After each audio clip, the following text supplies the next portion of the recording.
இட்லி, தோசை, பொங்கல், வடை இதுக்கெல்லாம் வச்சு சாப்பிட்ற மாதிரி ஒரு ஹெல்த்தியான சட்னி ரெசிபி எப்படி செய்கிறதுன்னு பார்க்கலாங்க. இதுக்கு வந்து தேங்காய் தேவையில்லை, ரொம்பவே சிம்பிளாக செஞ்சு முடிச்சிடலாம். டேஸ்ட்டும் ரொம்பவே சூப்பராக இருக்கும். வாங்க இப்போ எப்படி செய்கிறதுன்னு பார்க்கலாம்.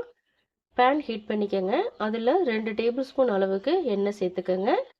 எண்ணெய் சேர்த்துட்டு 2 மீடியம் சைஸ் வெங்காயம் கட் பண்ணி சேர்த்துக்கோங்க. இஞ்சி ஒரு சின்ன துண்டு பொடியாக நறுக்கி சேர்த்துக்கோங்க. பூண்டு 2 பல் சேர்த்துக்கோங்க. பெருசாக இருக்கிறனால 2 சேர்த்துருக்கேன். சின்னதாக இருந்தால் 3 அல்லது 4 சேர்த்துக்கோங்க.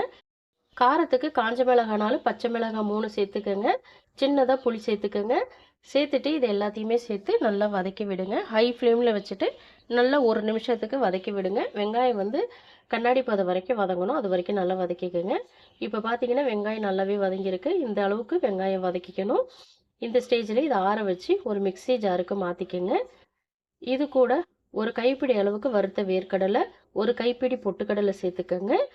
சேர்த்துட்டு இந்த சட்னிக்கு தேவையான அளவு உப்பு சேர்த்துக்கோங்க. உப்பு சேர்த்துட்டு கொஞ்சமாக தண்ணி சேர்த்து இதை வந்து ஃபஸ்ட்டு கொரப்பாக அரைச்சி எடுத்துகிட்டு வந்துடுங்க. நைஸாக அரைக்க வேண்டாம். இப்போது சட்னி அரைச்சிட்டு வந்தாச்சுங்க. இந்த ஸ்டேஜில் கொஞ்சமாக கொத்தமல்லி இலை சேர்த்துக்கோங்க. நல்லா ஃப்ரெஷ்ஷாக எடுத்துக்கோங்க. சேர்த்துட்டு இதை வந்து பல்ஸ் மூடில் வச்சு ஒரு 2 சுற்றி எடுத்தீங்க அப்படின்னா நல்லா அரைப்பட்டுரும். இதை வந்து இப்போ ஒரு பவுலுக்கு மாற்றிக்கலாம்.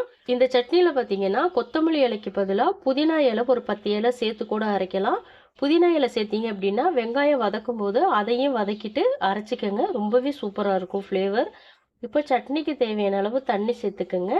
தண்ணி சேர்த்து இது நல்லா கலந்து விட்டுக்கோங்க. தண்ணி வந்து உங்களுடைய விருப்பம் தான். சட்னி திக்காக வேணும்னா கம்மியாக வச்சுக்கோங்க, தண்ணியாக வேணும்னா நல்லா தண்ணியாகவே வச்சுக்கோங்க. நான் இந்த கன்சிஸ்டன்சியில் வைக்கிறேன்.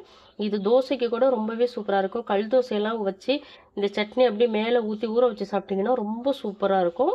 இது தாளிக்கிறதுக்கு பார்த்தீங்கன்னா எண்ணெய், கடுகு, காஞ்ச மிளகாய், கருவேப்பிலை சேர்த்து தாளித்து இதில் சேர்த்துக்கோங்க. ரொம்ப மணமாக இருக்கும். இந்த சட்னியில் கொஞ்சமாக தேங்காய் சேர்த்து கூட அரைச்சிக்கலாம். அதுவும் சூப்பராக இருக்கும். அவ்வளோதான், சட்னி ரெசிபி ரெடி ஆகிடுச்சு. நிச்சயமாக ட்ரை பண்ணி பாருங்கள். ரொம்ப சூப்பராக இருக்கும். ட்ரை பண்ணி பார்த்துட்டு உங்கள் ஃபீட்பேக் எனக்கு கமெண்ட்டில் சொல்லுங்கள்.